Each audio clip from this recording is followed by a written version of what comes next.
Добар ден, 19 часот, време е за првото издание на Ситолојот дневник. Да ја видиме најавата на денот. Грчкиот премиер Самара својата посета на Соединените американски држави во голема мерка ја користи за да добие поддршка за грчките ставови и решение за спорот со името. Во Грција, сите единствени стојат зад Самарас. Во Македонија, поделби по тоа прашање и по етнички и по партиски линии. Денес почна судењето за случајот ликвидација на новинарот Томислав Кежаровски, му се суди по итна постапка под обвинение дека незаконски открил идентитет на заштитен сведок, што битно влијаело и на постапката и на безбедноста на сведокот. Државата се уште не може да обезбеди спроведување закони да ја врати 6-годишната Александра на мајката Татјана Бошњаковска. Детето бесправно се уште е задржано кај семејството на незиниот поранешен сопруг. Радикалниот ислам е силно присутен на Балканот. Радикалите се плаќаат од арапските држави, а се школуваат претежно во Австрија, Италија и Турција. Опасноста од радикалниот ислам постои за секој кој не е согласен да живее под закана, без оглед на верата и етничката припадност. Поранешниот соработник на ЦИА Сноуден живее во вила близу до Москва, а неговиот татко бара виза од русите за да му се придружи на синот. Ке почнеме со се уште централната политичка и стратешка тема на Република Македонија. Дали еднаш грците ќе се откажат од своето право на вето и ќе дозволат Македонија која ги исполни сите услови за влез во НАТО и Европската унија тоа право и да го искористи.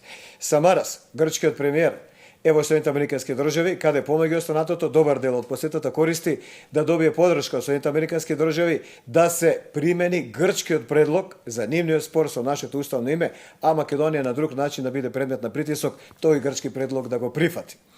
Колку американците ќе сакаат да соработуваат во тоа е големо прашање. Досега американците не сакаат да ги исполнуваат грчките желби. Цветин Челиманов, наш дописник од Соединените американски држави, не е на линија. Дали го имаме? Добар ден, Лапас, Цветин на линија. Повели Цветин, кажи ми кои се последните моменти од посетата на Самарас? Средбата на Самарас со Бан Ки Мун е предвидена тука во Њујорк, од каде што се јавам за околу 4 часа. Предвидена на таа средба да присуствува и посредникот за разговорите меѓу Македонија и Грција, амбасадорот Метјо Нимиц. Засега од грчка страна нема дополнителни информации со кои ставови, со кои език ќе настапат на оваа средба во текот на целата нивна посета на Вашингтон и сега на Њујорк. Грчката страна преку брифинзи до медиумите се обидуваше да го минимизира значењето на прашањето за името, да каже дека тоа ќе биде споредна тема, особено на средбата со Обама. Од друга страна, на заедничките изјави меѓу Самарас и Обама по нивната заедничка средба, американскиот претседател јасно посочи на серијата нерешени прашања и проблеми кои што постојат во регионот околу Грција, на Балканот, во Средоземјето, и апелираше за нивно решавање. Од низата прашања го посочи прашањето на Кипар, но јасна е пораката дека треба да почне да се работи на решавање на овие проблеми. Денеска во Њујорк присуствува и поранешниот амбасадор во Македонија Филип Рикер, кој што моментално е заменик помошник државен секретар во Стейт департментот. Имаше средба со медиумите на која што постави на прашањата за Македонија беше посочено на два термини. Рикер изрази надеж дека разговорите меѓу Македонија, меѓу Груевски и Самарас, како што се изрази, ќе продолжат и ќе се тргне напред кон наоѓање решенија на крајот на летото и на почетокот на есента. Ова беше директен одговор на новинарско прашање како САД гледаат на предлогот на македонскиот премиер Никола Груевски да се организира да Самарас да прифати средба на високо ниво и да се разгледа можноста за креирање на разговорите на ниво на тимови од двете страни кои што ќе бидат предводени од двајцата премиери, со што тие двајцата би преземала одговорност на некој начин за решавање на овој спор. Првиот термин, значи, кој што Рикер го посочи, беше крајот на летото и почетокот на есента како термин за разговори. Дополнително на новинарско прашање за тоа што може целиот регион да очекува од Грција во првата половина на 2014 година, кога Грција ќе преседава со Европската унија. Рикер рече дека ова ќе биде добра можност за Грција да покаже конструктивна улога. Кажа дека САД остануваат на нивната поддршка на Солунската агенда, која што Грција ја промовираше како нејзина идеја за интегрирање на целиот Балкан, но во која што Грција стои како печка за повеќе прашања. блокирањето на македонските интеграции, со низината улога во односите со Косово, Турција, во поново време и со Албанија. Така да Рика рече дека ова ќе биде добра можност за Грција да одигра на конструктивна улога во регионот и дополнително испрати порака до грчката страна дека во услови на тешка економска криза една од најзначајните работи за да се зачува стабилност и за да се овозможи излез од економската криза во која што земјата се наоѓа е доколку земјата биде обкружена со стабилно и мирно соседство. Според амбасадорот Рикер најлошо за состојбата во Грција во моментот би било евентуална нова појава на нестабилност во регионот. Цветин, дали ме слушаш? Да. Две прашања. Добар познавач на овие прилики и на овој дел од политиката. Имам две. Добра вест за мене, тоа што го кажал Филип Рикер и начинот како го формулирал, значи дека ќе продолжат разговорите помеѓу Самарас и Груевски, иако тие се уште не се почнати, Груевски даде покана која Самарас ја одби, значи дека сепак еве ќе се случат и ќе почнат. Ако не продолжат, тоа е првото. Второто, дека ќе се случува на тоа политичко ниво, бидејќи во Македонија последниве месеци сме сведоци дека албанскиот политички фактор се обидува да се покаже како клучен во преговорите и би било прилично опасно политички и за регионот, а особено за Македонија, албанците да го решаваат македонското национално прашање со идентитетот и името, тоа исто како Македонија и македонскиот премиер да сакаше да го реши прашањето на Косово и односите со Србија. Дали во оваа посета, меѓу новинарите, меѓу медиумите макар, или во куларите, се спомнува некаква нова надеж за можно решение или можно за нов грчки став? Од грчката страна, како што реков, нема никакви најави до сега. Да прецизирам, изјавата на Рикер беше на директно новинарско прашање како ја оценува поканата упатена од Груевски до Самарас. Кажа дека пораката дали има посебна порака до грчкиот премиер да ја прифати оваа покана. Рикер рече дека пораката од САД и до Груевски и до Самарас би била иста. САД се надеваат дека од крајот на летото и почетокот на есента двете земји ќе најдат начин да трнат да додат напред. Лидерите на двете земји ќе пронајдат начин да трнат напред. Рикер исто така повика во разговорите укажа на недостатокот на диалог околу ова прашање и поред него можно е познатиот американски став дека е можно решение на споразумето без да се задира во идентитетските одредници, во прашањето кои што Македонија ги постави како работи за кои што не сека да дискутира, односно да може да се изнајде решение кој што ќе се фокусира на тоа што е суштината на спорот, изнаоѓање на решение на име кое што би било во меѓународна употреба во рамките кои што се и сега, како замена на поранешна Југословенска република Македонија. Значи САД постојано установуваат на таа теза дека решението за спорот е можно без да се наруши македонскиот идентитет. Цветин, ти благодарам. Дај Боже да се реализира ова и овака како што Филип Рикер го кажа. Филип Рикер беше пријател и долгогодишен амбасадор на Соединетите американски држави во Македонија и се уште пријател на нашата држава. И добре, ако според овој извештај може да се извлече тако заклучок што американците понатаму имаат неутрална и конструктивна улога во грчко-македонскиот спор, што не подлегнале на грчките притисоци, кратко да кажа. Дајте еден джингл или што е да пресечеме, потоа одиме со нови теми.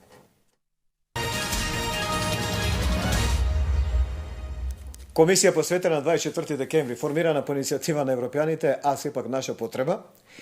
На 24 декември имавме инцидент во собранието кога СДСМ предводен од Црвенковски сакаше со 3000 луѓе на сила да влезе во парламентот и да реши политиката насилно и уличарски. Патем беа затрчени и отпочна судир со близу 3 до 4000 приврзаници на другата политичка страна, што ќе значеше многу повеќе од политички судир, среќа беше спречен од полицијата. Но ово предходеа неколку недели и физички, и ментални и секакви други малтретирања, затварање камери и така натаму на пратениците од СДСМ врз пратениците од ВМРО ДПМН, за да не се случи постапката која предходеше на донесувањето на буџетот. Потоа се случи отстранување на пратениците кои го блокираа парламентот надвор од таа зграда и исто така на новинарите од собраниската зграда во кој инцидентот се случуваше. Комисијата, двајца предводени или представници или предложени од едната и двајца предложени од другата политичка страна и еден председател предложен од СДСМ не ја заврши работата. Имено, иако ВМРО ДПМН се согласи представник предложен од СДСМ да ја предводи комисијата, Борче Давидковски, угледниот професор, беше долго и член и функционер поточно на социјалдемократите. Значи, нивни човек ја предводеше комисијата и реши да даде оставка. Причина за оставката се бара од него нешто што по закон не може да го оствари. Едно од барањата клучни беше барањето на Љубомир Фрчковски, кој во име на СДСМ бараше една комисија од 4+1 член да решава уставен статус на сите случувања во парламентот. Со тоа Љубомир Фрчковски уште еднаш ја покажа тенденцијата која кај социјалдемократите е над 20 години, тоа е да ги узурпираат институциите. Уставен суд е единствен кој може да цени уставност на некоја постапка. Последен кој тоа би можел да го цени е Љубомир Фрчковски. Што значи, самиот факт дека Љубомир Фрчковски донесување на одлуката на комисијата и препораките што понатаму треба да прави државата со овие настани, условувањето со уставни оценки се обиде прво да ја дерогира државата и уставниот суд, да си донесе на себе привилегија, да донесе одлуки за кои не е овластен, а на некој начин и да ја блокира комисијата свесно, за да не може да донесе одлука и за да се распадне нејзината работа. Сето ова Црвенковски го предвиди и го најави многу одамна и сето ова е работа која тој ја пресече откако се врати од одмор. Господа, и до мај, и по мај, та не бил председател на СДСМ, од мене за вас пас нема. Речиси половина година подоцна, Комисијата за расчистување на случувањето од 24 декември покажува дека Црвенковски си остана на зборот. Работата е блокирана, опозицијата упорно останува глувана по виците од официјален Брисел, експертското тело да продолжи со работа и покрај оставката на председателот Борче Давидковски. Премиерот Груевски уште минатиот месец одговорноста ја лоцираше кај екс-лидерот на СДСМ. Работата на комисијата одеше одлично се додека не се појави едно сениште од минатото на СДСМ, кое што практично со своите активности ја запре работата на комисијата, односно ја блокираше. Се додека тоа лице беше на годишен одмор, работите одеа добро и се заврши над 90% од работата. Со неговото враќање и активности, деструктивни како и секогаш, практично најпрвин се појавија првите знаци на проблематизирање на се и се што е дел од неговиот карактер и потоа практично блокада. Покрај Европската Унија повик комисијата да продолжи со работа упати и речи сите парламентарни партии во земјава како и експертската јавност, но од бихачка скоро еден месец и став. Наш став е дека комисијата не може да работи без председател. Впрочем, тоа да беше така возможно, немаше да се формира комисијата дури на 11 јуни, туку ќе ја формиравме на 16 март. Секакви други паралелни обврски превземање во врска со работата на комисијата СДСМ не планира да прави. Блокадата на комисијата за 24 декември Грција ја пречека со аплауз. Постапката на СДСМ стана одлично алиби за официјална атина во намерата да ги блокира македонските евроатлански интеграции, оправдувајќи се дека во Македонија нема демократски капацитет да се надминат случувањата од крајот на минатата година. И го слушнавте едниот од портпаролите на Радмила Шегаринска. Нема понатаму да ради комисијата затоа што не е председател. Председателот е нивни функционер и потоа председателот се повлекува зашто на нив така им одговара и сега немаме комисија и сега в другата страна. ВМРО да помане криве зашто комисијата не може да работи. Па затоа што председателот кој функционира на СДСМ се повлекува, тие немаат намера да предложат друг, а немаат ни јавен кредит. Своето право го искористија. Следното право да предложи председател на оваа комисија би го имало ВМРО да помане. Кога сме кај политиката, пред 100 години по балканските војни донесен е така наречениот Букурештански договор. Македонскиот народ е поделен во 3 држави: во Бугарија, во Пиринскиот дел, во Грција, во Егејскиот дел и во сегашна Македонија, која припада на Кралството Југославија и која единствено имаше среќа и можност да се формира во денешна самостојна држава. Копии од Букурешкиот договор гореа денеска на плоштадот Македонија. Над 50 интелектуалци и уметници, обединети во групата Македонски манифест, со овој чин одбележаа 100 години од подпишувањето на договорот кој пред еден век значително ги скастри македонските граници на север, исток и југ.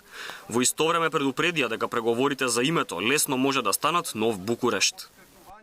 Наше основно прашање на овој црн јубилеј е како да се одбраниме од вампиризмот на новиот Букурешт, на истите европски сили, кој сака да не докрајчи сега со замисленото менување на името.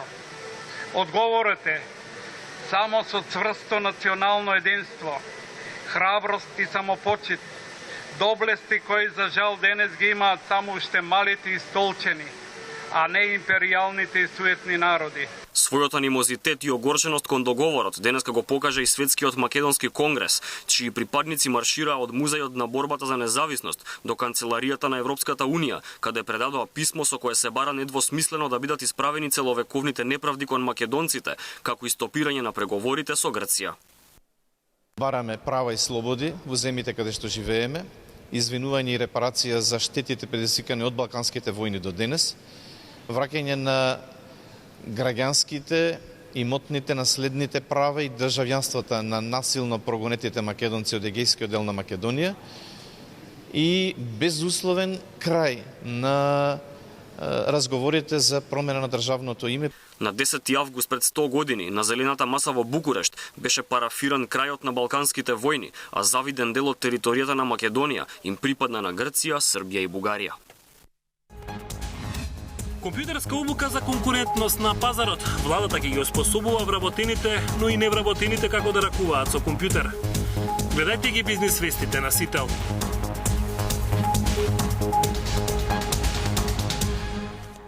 Почна студењето во процес кој помага страната да го терети новинарот Кежаровски за откривање на идентитет на таен сведок, што било спротивно и на законот, а како и го довело и тајниот сведок во опасност за неговиот живот од лицата кои биле вклучени во тешко кривично дело, а тоа е нарачено убиство.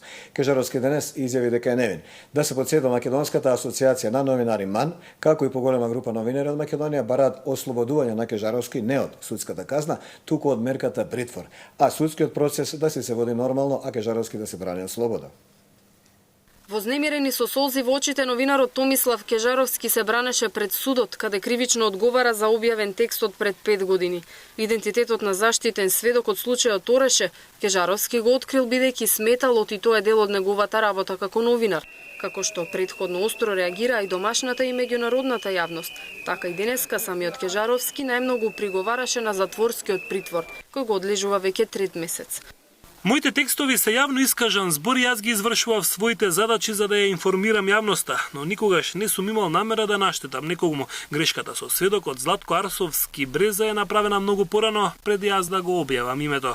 Тврдеше новинарот давајќи исказ во судница. Информациите за загрозениот сведок ги добило од анонимен повик во кој му било кажано дека во трафика го чека папка со записник од судењето. Откако го земал ковертот, Кежаровски почнал да истражува.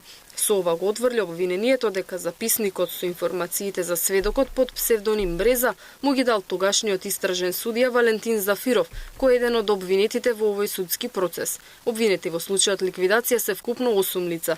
Судијата Иле Танев, кој обвинет дека земал подкуп 2000 евра за да го ослободи од притвор заштитениот сведок, велеше дека е невин и не го признава обвинението.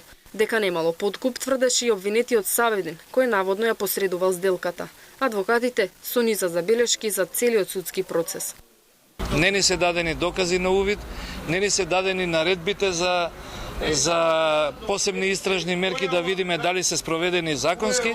А еве само ќе ви кажам еден пример дека најголем дел од мерките се работи за снимки без аудиозапис. Значи сама снимка кога двајца луѓе разговараат да се достави до судот како доказ без да има тука аудиозапис, да се види содржината на разговорот, дали е нешто противзаконски или не, тоа е апсурд. Судскиот процес за убиството на 74 годишниот Лазо Милошевски траеше повеќе од 5 години. Со третата пресуда беа ослободени обвинетите за убиството. Според МВР ликвидација била подготвувана подолг период, а кривичните дела за кои одговараат овие лица во најголем дел се поврзани со случајот Ореше. Кога сме кај судовите судските постапки, се очекува државата да се заврши својата работа и да спроведе судска постапка, односно судско решение со кое 6-годишна ќерка се враќа кај својата мајка по нивниот развод, откако судот утврдил дека детето треба понатаму да живее со мајката. Но детето се уште противзаконски и се чува кај семејството на таткото кој учествувал во разводната постапка. 6-годишната Александра Бошњаковска е се уште недостапна за институциите и цела недела по обелоденувањето на случајот. Мајката Татјана се уште талка по вратите на државните институции, барајќи начин што поскоро да ја добие назад својата ќерка, која цели 2 години е во рацете на таткото и дедото спротивно на судските одлуки. Граѓаните кои ја поддржуваат во упорноста да го спроведе законот, во понеделник ќе се соберат на мирен протест пред Бристол, во непосредна близина на зградата каде живее пензионираниот судија Бошњаковски и каде мајката се сомнева дека за целото време е скриена нејзината Александра. Па добив многу добар одзив од јавноста. 2500 гледачи или родители ми се јавија на мојата Facebook страница подршка за мојата ќерка Александра да се врати, значи кај мајката која што законски ми припаѓа на мене со правосилна извршна присуда. Александар Бошњаковски во телефонски разговор вели дека планира да се појави на најавениот протест и пред присутните да ја раскаже својата приказна. Уверен е дека ќе успее да ги убеди во сопствените аргументи. Во меѓувреме останува на ставот дека Александра ќе ја врати кога мајката ќе има регистрирана адреса на живење, зашто неговата поранешна снаа според личните документи се уште се води на адресата на неговиот син. Полицијата неколку пати во изминатите денови тропнала на вратата на пензионираниот врховен судија за да го побара девојчето, но се уште не успеале да ја пронајдат и да ја вратат онаму каде Центарот за социјални работи и судот процениле дека за неа е најдобро. Според амбасадата на Република Србија во Република Македонија сител на 2 август во известувањето за настаните околу прославувањето на тој голем македонски државен празник пренел информација дека на Зебрњак целиот процес на обновата на тој споменик се случувал со пари од македонската влада. Не е така, велат тие и испраќаат информација со која се појаснува. Амбасадата на Република Србија во Македонија реагира на прилог објавен во вестите на сител на 2 август, а кој се однесува на прославата на Илинден. Во реакцијата српската амбасада посочува дека во истиот прилог била искажана неточна информација поврзана со спомен костурницата на Зебрњак. Ја користат оваа прилика, велат повторно да го изразат нивното задоволство и благодарност на владата на Република Македонија на гестот што дозволила одржување на пригодна манифестација за обележување на 100 години од Комуновската битка кај Зебрњак. Но воедно во истиот прилог е изнесена и неточна информација во врска со финансирањето и обновата на спомен костурницата на Зебрњак, со потенцирање дека тоа се македонски пари, што остава негативен печаток на пошироката јавност. Во интерес на вистината е велата во амбасадата должни сме да нагласиме дека процесот за санирање и конзервација на спомен костурницата исклучиво се врши со пари, односно средства од буџетот на владата на Република Србија, стои во реакцијата на српската амбасада во Скопје. Се продолжува рокот за аплицирање за ИПАРД средства, иако се бара малку, сепак земјоделците не знаат да состават квалитетен проект. Огласот ќе трае до 30 септември. Гледајте Бизнис вести веднаш по дневникот.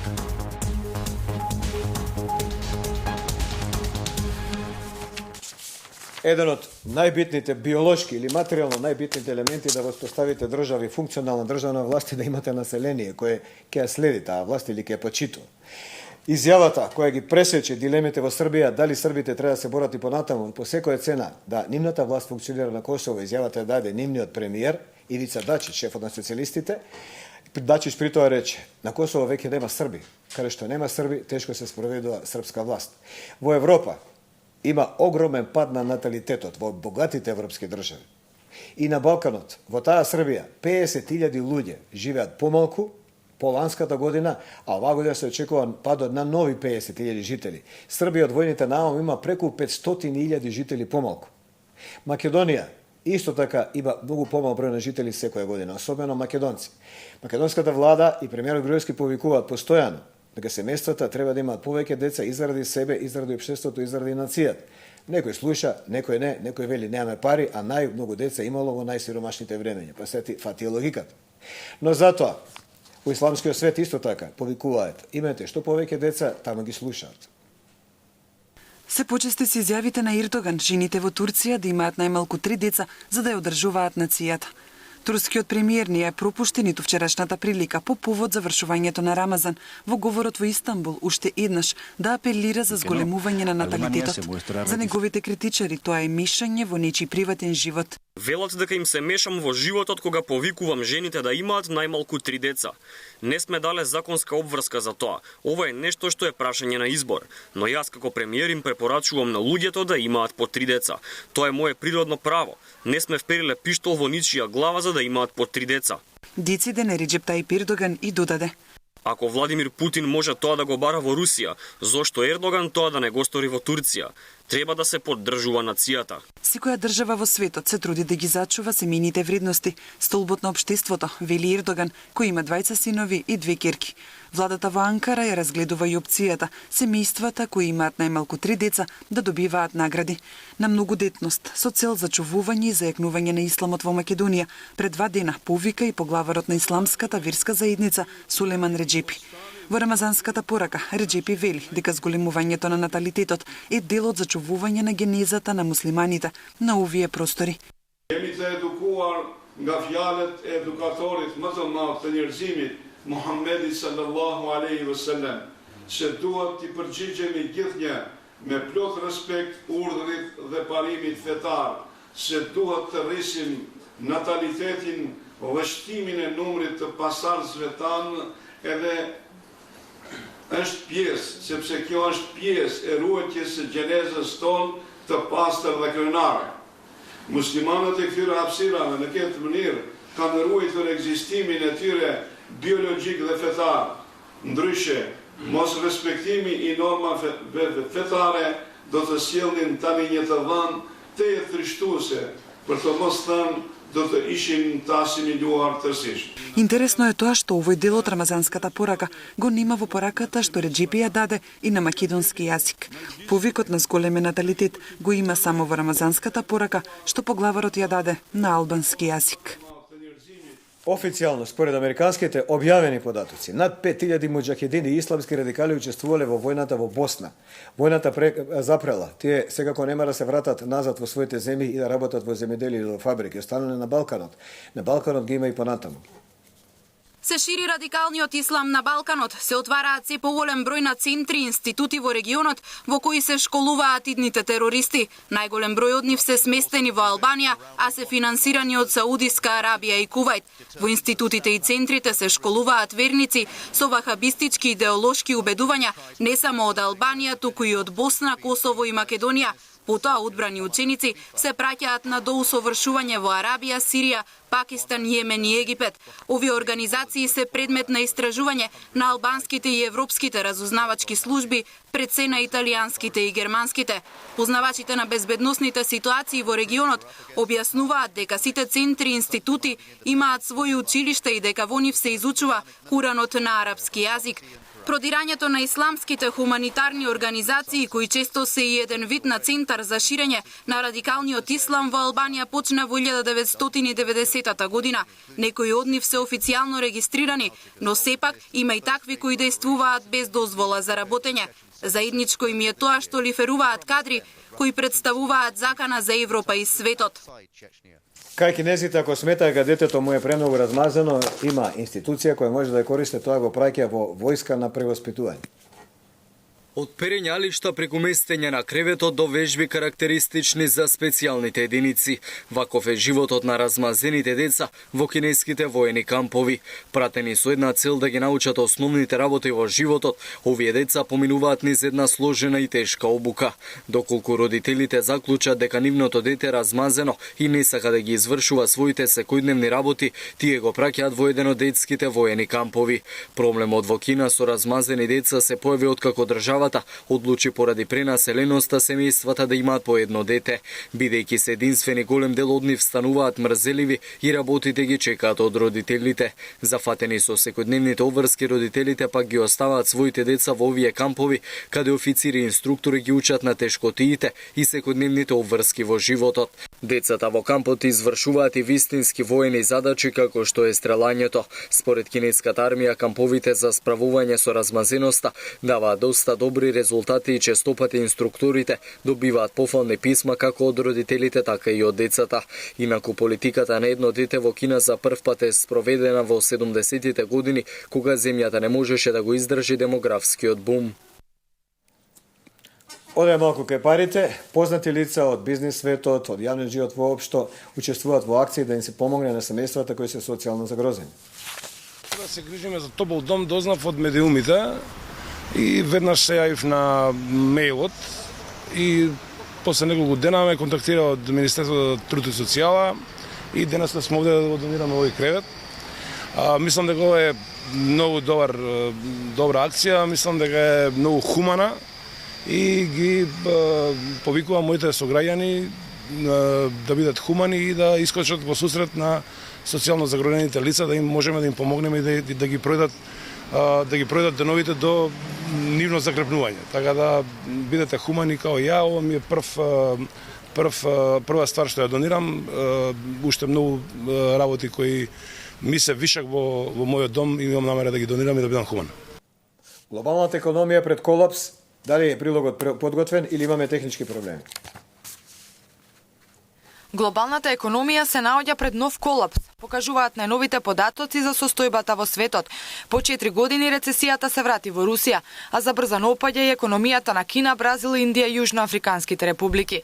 Во текот на последните неколку години, земјите на БРИКС, односно Бразил, Русија, Индија, Кина и Јужна Африка, со својот брз економски раст го држеа светското и европското стопанство на нозе, но изгледа дека работите во овие земји полека почнаа да се менуваат. Во 2009 година во Русија за прв пат е регистриран пат на производството, поради што земјата се соочи со рецесија, од која според анализите на аналитичарите нема лесно и брзо да се извлече. Во Русија 2% од олигарсите држа 90% од богатството. Земјата извезува струја, а од Европа и Америка купува готови производи. Исто така и Хрватска сите своји проблеми во економијата се труди да ги реши со помош на финансискиот сектор, но како што велат светските аналитичари, тој начин може да се користи привремено, а не постојано. Еден од главните светски советници на председателот на Русија Сергеј Глазиев го советувал Владимир Путин да воведат нови економски концепти кои ќе придонесат раст на економијата на земјата од 8 до 10%. Но тој одбил со објаснување дека станува збор за доста радикален концепт. Глазиев се побунил и изјавил како Русија поради погрешните економски политики кои испроведува повеќе од 10 години се претворила во суровински додаток на земјите од Западот, а не представува главен двигател на светската економија. Тој предупредил дека ако владата на земјата не превземе нешто во иднина, целото стопанство на земјата ќе доживее колапс. Дел од проблемите со кои се соочува Русија ќе се пренесат и во Европа и во Америка, бидејќи падот на стопанството во земјата ќе значи и пад на производството во САД и во Европа. На лошите вести од Русија реагирали и европските банки. Се проценува дека земјите БРИКС имаат околу 3,4 милијарди долари во кредити и државни обврзници. Како што објаснуваат аналитичарите, банките почнале да се плашат и да го повлекуваат капиталот од тие земји, но ако дојде до голем пад, тие ќе можат да спасат само мал дел од своите пари. Телеком соопштува дека во една сфера има помало, во друга сфера поголема заработувачка, но и понатаму останува доминантно лидер на телекомуникацијскиот пазар, што е ли друго. Резултати од работењето на Македонски телеком и T-Mobile и T-Mobile за првото полугодие на 2013, пад на приходите од говорните услуги, пораст во интернет и IPTV, што значи Max TV сегментот. 180.000 DSL корисници, што е раст од 10%, 80.000 Max TV корисници на крајот на 2013, што е раст од 58%, и намалување на приходите за 9,2% и нето добивката за 39,5%, па на крајот Македонски телеком и T-Mobile остануваат на водечката позиција и во првото полугодие на 2013 година според финансиските резултати согласно меѓународните стандарди и финансиското известување. Продолжува трендот на пораст во интернет и IPTV сегментот, а драстично се намалуваат приходите од говорните услуги. Но и покрај негативните трендови, во некои од сегментите Македонски телеком се вели според интернетните проценки завзема 71% од пазарот во сегментот на фиксна телефонија и 53% во широкопојасниот интернет. А Кавадарчани вчера го прославија верскиот празник Свети Параскева Петка Римјанка, светицата заштитничка на град Кавадарци. По повод празникот утрово се одржа света литургија од црквата Свети Димитрија во Кавадарци, со која чина начелствуваше митрополитот Вардарски Агатангел, а во 11 часот се одржа и свет празничен обред на локацијата на новата црква Света Параскева во Кавадарци, каде и покрај тоа што црквата се уште не е пуштена во употреба, се насобра голем број верници. Новата црква за само 3 години е веќе во фаза на завршна карабина, а поставен и иконостасот. Со честитки за празникот пред присутните се обрати Константинос Даскаликис, генерален директор на Фен Индустри, кој е најголем покровител на изградбата на оваа црква, кој рече дека ова ќе биде најубавата црква во Македонија и која ќе привлече голем број на верници за кои идните генерации ќе не бидат благодарни. Обраќањето го имаше градоначалникот Александар Панов, кој го искажа своето задоволство за остварениот напредок на овој проект кој е заеднички на општина Кавадарци, верската епархија и бизнис заедницата на Кавадарци пред се Фени. На крај се обрати митрополитот Агатангел, кој исто така задоволен на прогресот на изградба на црквата. Црквата Света Петка во Кавадарци изработена од рачно клесен камен во византиски стил, типичен за средновековните македонски цркви. Време за спорт, трпа еве да подсетам, утре ќе има прилог на спорт за тоа. Митко Костовски, селекторот на генерацијата на македонските млади кошаркари до 14 години, ги подготвува децата кои идната недела одат во Словенија, голем европски турнир, Шпанија, Италија, Словенија, Хрватска, Унгарија и Македонија. Помеѓу останатото. Добре, во секој случај да се надпреваруваат сите млади категории, па и оние најмалите. Ракометот и кошарката од бебиња да ги учи, нешто ви се рекол. Така, треба да се создадат и услови и да им се даде шанса на сите. Кошарката е во преден план со оглед на тоа дека сениорскиот состав на македонската кошаркарска репрезентација денеска го доработува вториот, односно веќе втор слободен ден. Во недела продолжуваат нашите кошаркари со подготовките за престојниот Евробаскет. Капитенот Антич пак во интервју за Неделникот Република најави дека првенство во Словенија ќе биде за него последен во црвено-жолтиот дрес и додека сениорите одмараат, кадетите играат на Европското првенство за играчи до 16 години, денеска е поразија Бугарија. Капитенот на кошаркарската репрезентација Перо Антиш во интервју за Неделникот Република го најави своето дефинитивно повлекување од националниот тим. Ова европско првенство е дефинитивно моето последно репрезентативно играње. Имав многу објаснувања зошто е тоа така. Сега веќе секој утро и моето тело ми објаснува мене, така што ова е дефинитивната одлука. Изјави Антич во интервјуто за Република. Тој смета дека на Европското првенство во Словенија македонската репрезентација може да покаже добра игра и да се представи како сериозен тим, а другото се ќе си дојде на свое место. Првиот македонски кошаркар кој ќе настапи во НБА лигата очекува голема поддршка и од македонската фаланга на Евробаскетот во Словенија. Мислам дека поддршка ни е потребна. Очекувам перфектна организација од Словенија. Очекувам истата хемија и еуфорија да бидат пресудни за добар успех. А македонските кадети, односно репрезентацијата до 16 години, забележа уште една убедлива победа во Б дивизијата на Европскиот шампионат кој се одржува во Сараево. Откако вчера падна Норвешка, денеска нашите кадети ја совлада Бугарија со 67-49. Дејан Србиновски постигна 13 поени, Стеван Милевски имаше дабл-дабл учинок од 12 поени и 12 скока. Утре Македонија за противник има Португалија. Во продолжение ги бележиме успешните настапи на македонските тенисери. Лина Ѓорчевска се пласира во полуфиналето на Фјучерс тенискиот турнир во Арат, откако во 2 сета со 6-2 и 6-4 ја совлада Николаја Даскалу од Романија. Во полуфиналето кој на програмата ќе биде утре, македонската тенисерка ќе игра против осмата носителка, Ема Микулич од Хрватска. И Димитар Грабул обезбеди полуфинале, но на турнирот во Еупен Белгија. Тој вчера во 3 сета со 2-1 го совлада шестиот носител, Алексеј Ватутин од Русија. За место во финалето, Грабул ќе се бори со осморангираниот на овој турнир, домашниот тенисер, белгијанецот Жулиен Канјина. На меѓународната сцена денеска актуелна жребката за бараш над преварите во фудбалската лига на шампиони.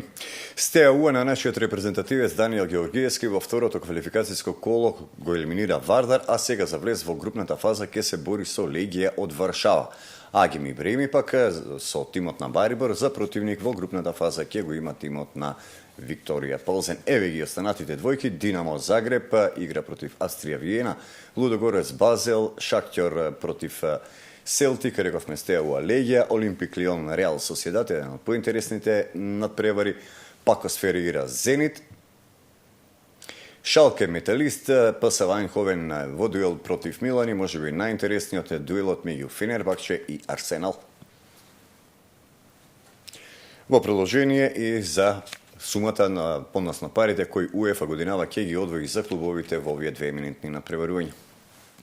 УЕФА предвидела за Лигата на шампионите сезонава вкупна парична награда од 910,5 милиони евра. Секој од 32 клуба кои ќе избори пласман во групната фаза ќе заработи минимум 8,6 милиони евра, а новиот шампион ќе заработи пак минимум од 37,4 милиони евра. Не сметајќи ги тука и парите за секоја стварена победа или нерешен резултат, кои носат подополнителни 1, односно половина милион евра. 225 милиони евра е наградниот фонд за учесниците во Лигата на шампионите, а првакот во Лига Европа ќе заработи минимум 9,5 милиони евра. Нормално наградите за победа и нерешен резултат во ова надпреварување се помали, па така за триумф во групната фаза ќе се заработува поскромни 200,000 евра, а нерешениот резултат носи 100,000. Скромни пари се во прашање. Милиарда и 200 ги збрче овие преку ноќ од ФИФА и од УЕФА. Добро, почнуваме со децата кошаркари од 14 кои ќе одат во Словенија од 15 август, децата од 16 години кои се во Босна. Запамти го името што преска го спомна Стефан Милевски, Стефан Лав Милевски, едно од новите надежи на македонската кошарка, Антич Сиоди. Ово е таков играч, нешто као Антич. Го наследи. Одиме 23 и некоја минута, јас ве чекам дневник број 2. Пријатно.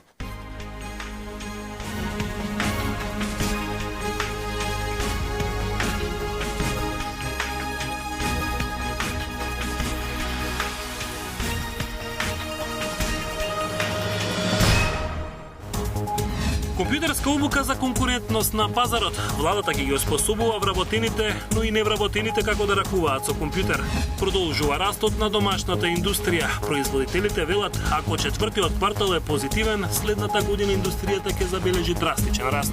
Се продолжува рокот за аплицирање за ИПАРД средства, иако се бара малку, сепак земјоделците не знаат да состават квалитетен проект. Огласот ќе трае до 30 септември.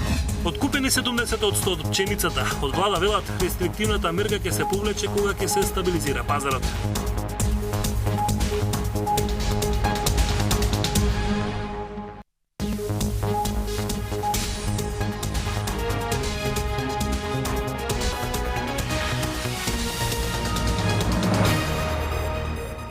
Добро вечер, ги следите бизнис вестите на Сител. Со бесплатни компјутерски обуки и до поквалитетен кадар на пазарот на трудот. Вработените, но и невработените ќе бидат стимулирани од владата за да ги подобрат своите знаења од областа на информатичката технологија. Едукацијата ќе се спроведува во 22 града. Секој од предавањата ќе трае по час и половина во 4 одделни сесии во текот на 4 недели. Преку бесплатни компјутерски обуки до подобар кадар на пазарот на трудот, владата ќе ги стимулира и вработените и невработените да ги подобрат своите знаења од областа на информатичката технологија.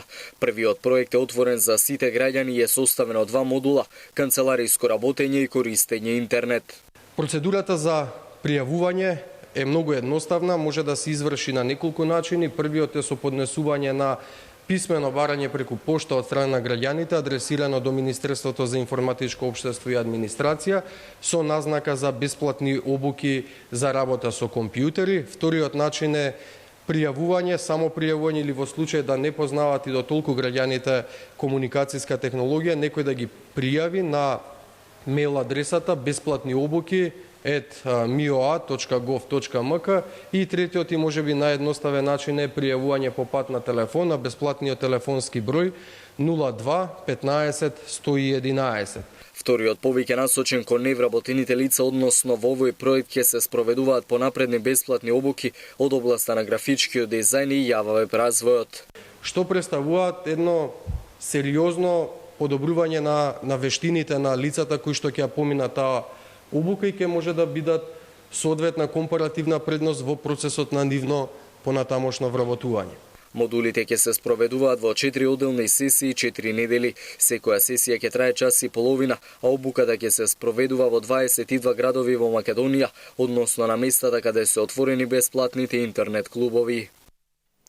Ако четвртиот квартал заврши во позитива, тогаш следната година индустријата сигурно ќе забележи драстичен раст. Од преработувачките капацитети се надеваат дека конечно ќе заживе и европскиот пазар, а тоа пак ќе придонесе кон зголемување на нарачките. Во моментов производството се одвивало во кампањи. Во втората половина од годинава се очекува раздвижување на металната индустрија во земјава. Во моментов, поради годишните одмори и состојбата во земјите каде нашите извозници се најприсутни, односно во Европската Унија, има мал застој во производството, но бизнисмените очекуваат, кон крајот на ова и наредната година, зголемување на производството и на нарачките. Се работи во кампањи кои се строго наменски се одработуваат нарачките, се со од една причина, бидејќи нема позитивно помесување на пазарот ни како конјунктура, ни како цена, да периодот што е пред нас го одработиме со што помалку негативни, помалечки негативни резултати или помали загуби. Трговската размена во првата половина од годинава надмина 5 милиарди долари. За истиот период забележано е зголемување на извозот за 2%. Најголем дел од извезеното се продавало на европскиот пазар, а земја со која понатаму имаме најголема размена е Германија. Ова директно се рефлектира и на индустријата, кај која во јуни месец во споредба со лани е регистриран раст на производството од 2%. односно 1,9% раст на индустријското производство, а тоа се темели сигурно и е точно од новите нарачки кои следеа во мај-јуни месец. Веќе неколку месеци расте индустријата. Овие податоци ги охрабруваат бизнисмените. Очекуваат крајот на годинава земјава да го заврши со раст на производството од 4%. А пролонгиран рокот за пријавување проекти за искористување на ИПАРД средствата. Иако документацијата е драстично намалена, а проектите се сведени на подготовка на програма, сепак земјоделците тешко се снаоѓаат. Затоа агенцијата одлучија крајниот рок за доставување апликации да биде 30 септември. За текот на аплицирањето интересот досега од гостинот во вестите директорот на агенцијата за поттикнување и развој на земјоделството Тони Димовски, кого го имаме веќе на линија. Добро вечер, Тони. Толку ли е тешко да се состави квалитетен проект и каде најчесто заглавуваат фармерите при подготовка на апликациите? Добро вечер за гледачите на телевизија Сител. Токму така, отворен е 8-миот јавен повик за аплицирање по она што го нуди програмата ИПАРД за унапредување на земјоделското производство и секако руралниот развој во Република Македонија. Од досегашната пракса, проблемите вообичаено настануваат во фазата на подготвување на деловните планови, за кои што секогаш е потребно и повеќе време, посебно доколку станува збор за поголеми, покомплексни проекти, какви што сега се поддржуваат со веќе изменетата ИПАРД програма. Исто така, проблеми може да се случат во фазата на прибавување на независни 3 понуди при набавката на опремата и сето она што е предмет на кофинансирање на оваа програма. Каков е интересот за ИПАРД средствата од досегашниот текст со оглед дека програмата е проширена и земјоделците ќе имаат можност од годинава, како што напоменавте и самите, да го напредуваат земјоделското производство и со механизација? Интересот е голем, како што напоменав, станува збор за 8-ми јавен повик, меѓутоа во ипак поразличен од досега објавените 7. Всушност се нудат многу повеќе можности преку оваа програма. Тоа значи дека се зголемени износите за кофинансирање на проектите, но исто така и листата на прифатливи трошоци или различните видови опрема кои што се неопходни за земјоделското производство. Така, променете и стапката за висината на средствата, колку изнесува сега со овој оглас, кој е минимумот и кој е максимумот на средства за кој ќе може да се аплицира? Во зависност за која мерка аплицираат земјоделците, дали е тоа првата мерка која што се однесува на примарното земјоделско производство или поддршка на инвестициите во насока на достигнување на европските стандарди, или пак станува збор за втората мерка која што се однесува на преработувачките капацитети, посебно во делот на земјоделието, или пак третата мерка која што се однесува на руралниот развој и диверсификација, износите за кофинансирање, односно прифатливост на проектите се зголемени. Така да за првата мерка максималниот износ на проектите кои што ќе бидат поддржани изнесува 1,5 милиони евра, за втората мерка оди до 3 милиони евра и за третата мерка 750.000 евра. Повторно напоменувам, станува збор за во зависност од тоа за кој тип на инвестиции станува збор. Но исто така треба се напомене дека овие износи кумулативно може да бидат искористени од еден апликант доколку настапи со повеќе помали проекти. Така, Тони, јас ти благодарам за гостувањето во вестите, а ние продолжуваме со земјоделството. Рестриктивната мерка за увоз на брашно и пченица од странство е донесена врз основа на норми од домашното и меѓународното право, а се базира на соодветна квалитативна аргументација со која се запознаени сите страни. Владиниот портпарол вели дека активностите се во фокус на подобрување и со кој ќе се укина одлуката за заштита на домашниот пазар на пченица. Над 70% од домашното производство на пченица е дистрибуирано помеѓу откупувачите. Се трудиме тој процес да биде забрзан и во соодветен период да може да бидат отстранети условите поради кои што беше воведена оваа мерка. Повеќе пати имаме разговарано со сите засегнати страни, било кој да побарал од нас информација сме дале, базирана на аргументи. Очекуваме дека би требало во еден догледен период да биде надминат тој предизвик, но во овој момент не оперираме со конкретни датуми, рокови, туку сме фокусирани на подобрување на пазарниот инструментариум. Така, ова беше и последната информација. Повеќе вести на социјалните мрежи sitel.com.mk. Имајте пријатна вечер.